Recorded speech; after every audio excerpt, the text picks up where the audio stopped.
원피스 1047화에서 패기의 중요성을 강조하는 부분이 나왔습니다. 카이도우의 발언 중에 능력이 세계를 제압하는 일은 없다. 로저가 능력자가 아니었듯 패기만이 모든 것을 능가한다 라는 말이 나왔습니다. 이로 보아 카이도우는 로저가 능력자가 아님에도 불구하고 해적왕이 된 것은 패기의 최강자였기 때문인 것으로 생각하는 것 같습니다. 그래서 패기를 분석해보면서 나중에 루피가 사용할 패기 기술들을 추측해보았습니다. 그럼 지금 바로 설명드리겠습니다. 일단 패기라는 개념이 나오기 전에 원피스 초창기에 루피가 바다에 빠지고 해수에게 먹힐 위험이 있었던 적이 있습니다. 이때 샹크스가 한 팔을 잃으면서까지 루피를 구해주었고 눈빛으로 해수를 겁먹게 해 도망가게 만들었죠. 이때만 해도 그냥 눈빛만으로 위협한다는 의미로 생각했었습니다. 그런데 흰수염과 샹크스가 만나는 장면이 있었습니다. 이 장면에서 샹크스는 걸어오자 흰수염의 잔당들은 기절하며 조주가 여전히 굉장한 패기라고 말을 했습니다. 이때 패기라는 단어가 처음 등장했습니다. 그리고 흰수염의 배에 금이 가는 장면도 나와 회황색 패기가 파괴력이 있다는 복선도 나왔었습니다. 그리고 견문색 패기 복선으로는 조로가 미스터 원과 싸우는 도중 죽음의 경지에 가까워졌을 때 돌을 피하고 이런 말을 했습니다. 이 돌을 피해? 아냐, 아른거다 돌이 떨어지지 않는 곳을. 그리고 하늘섬에서 멘트라라는 단어가 나왔으며 간포리 하늘섬에선 멘트라가 듣는 힘이라고 전해져 왔다고 말했습니다.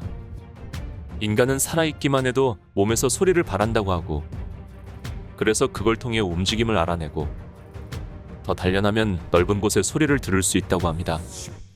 그리고 에넬은 나라 전체까지 그 힘이 미치고 있다고 했습니다.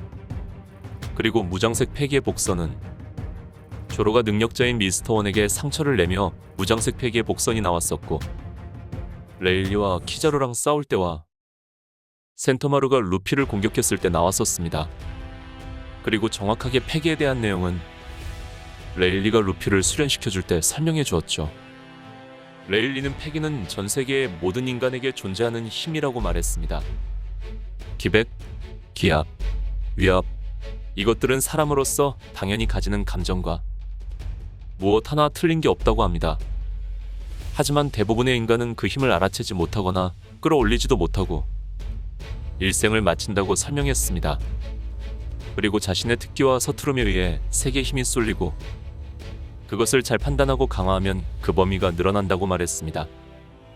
이 범위가 늘어난다는 말은 지금까지 나온 내용으로 보아 견문색으로는 나라 전체까지 볼 수 있는 것과 미래를 볼 수 있는 것으로 보이고 무정색으론 사물 전체의 무정색을 두를 수 있는 것과 류오를 사용할 수 있는 것으로 보입니다. 그리고 레일리가 패기를 설명한 것은 일단 견문색 패기는 상대의 기백을 강하게 느끼는 힘이라고 하고 이 힘을 향상시키면 시야에 들어오지 않는 적의 위치와 그 숫자, 나아가선 다음 순간에 상대가 무엇을 하려 하는지도 파악할 수 있다고 했습니다. 그리고 무장색 패기는 보이지 않는 갑옷을 입는다는 이미지를 떠올려 더 단단한 갑옷은 당연히 공격력으로도 전환되고 무정색 패기가 악마의 능력자에 대해서 유일한 대항수단이라고 했습니다. 그리고 세계에서 극히 드물게 다룰 수 있는 이것은 상대를 위압하는 힘, 즉 패왕색이라고 합니다. 패왕색은 제어를 할 수는 있어도 단련은 불가능하다고 말했습니다. 이것은 사용자의 기백 그 자체로 본인의 성장으로만 강화된다고 했습니다.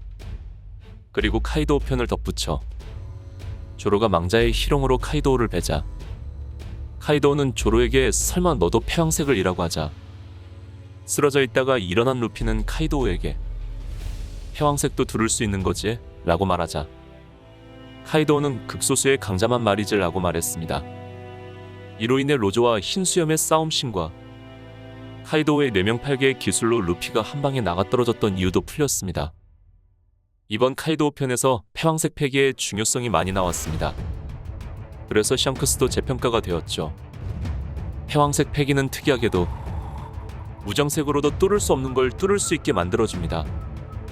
예를 들어 조로가 카이도우와 싸울 때 무정색을 사용해 뱄을 때는 카이도우를 베지 못했습니다. 하지만 무의식적으로 패왕색을 사용해 카이도우를 베어 상처를 냈죠. 그리고 킹과 싸울 때도 무정색을 사용해 싸웠지만 킹은 상처가 하나도 없었고 패왕색을 사용했을 때는 킹의 날개뿐만 아니라 몸에 상처를 내며 완벽히 격파를 했습니다.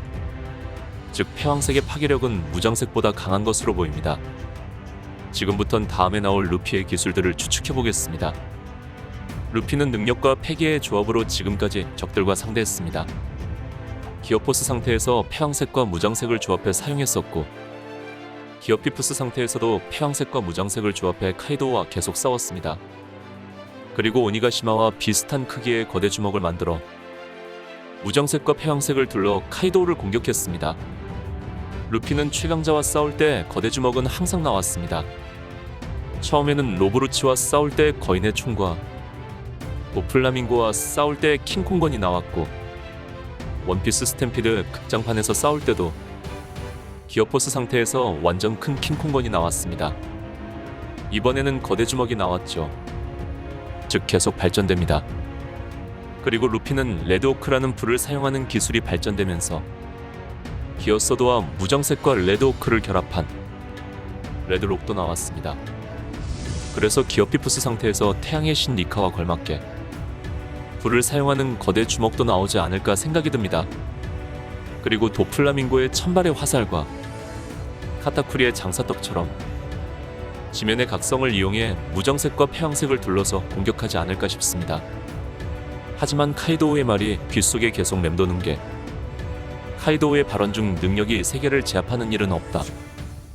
로저가 능력자가 아니었듯 패기만이 모든 것을 능가한다 라는 말은 복선으로 보이고, 나중에 루피도 악마의 열매 능력만으로는 안 되는 상대를 만날 것으로 보입니다. 그게 누구일까요? 저는 이무와 티치라고 생각이 듭니다. 이무는 지금까지 나온 가설들로 보아 이무의 이름은 바다를 뜻하는 우미를 반대로 한 이름으로써 바다의 능력을 사용할 것으로 보입니다. 악마의 열매를 먹으면 바다의 미움을 받아서 맥주병 신세가 되고 힘이 빠진다고 했습니다. 그리고 먼 옛날 이무는 태양의 신 니카와의 라이벌 구조였던 걸로 보여 태양과의 반대인 물에 대한 능력일 것으로 보입니다. 그래서 능력이 무효화되는 싸움이 나오면서 루피는 패기에 의지한 채 싸울 수밖에 없을 것으로 보입니다. 그 다음 티치는 능력 중에 악마의 열매 능력자를 무력하게 만드는 게 있어 루피는 능력을 사용할 수 없어 패기로 티치를 이길 것 같습니다. 그래서 패왕색 패기의 중요성이 카이도우 편에서 등장한 게 아닌가 싶습니다. 그러므로 나중에 루피는 패왕색을 이용한 기술이 많이 나올 것으로 보입니다. 제 예상으로 루피는 나중에 패왕색을 충격파처럼 발산해 공격할 것으로 보입니다. 이것도 복선이 나왔었는데 로저는 검의 패왕색을 둘러 패왕색 참격을 보여주었습니다. 이거랑 비슷하게 루피는 주먹으로 로브루치의 유광건처럼 패왕색을 발산하거나 홍건을 활용해 패왕색을 발산하지 않을까 싶습니다. 그리고 패왕색을 이용해 닿지 않는 공격을 했으면 반대로 방어로도 사용할 수 있다고 생각합니다. 조로와 킹과의 전투 중 킹이 칼의 갈고리를 이용해 조로의 검을 빼앗으려고 하자 조로는 패왕색 패기를 써 킹을 멀리 떨어뜨려 검을 보호했습니다. 이로 보아 패왕색 패기도 몸에 둘러 보호막처럼 방어를 할 수 있을 것 같습니다. 이렇게 패기의 분석과 루피의 기술들을 추측해보았습니다. 여러분의 생각은 어떠신지 댓글로 남겨주시면 감사하겠습니다. 이상 원자랄이었습니다.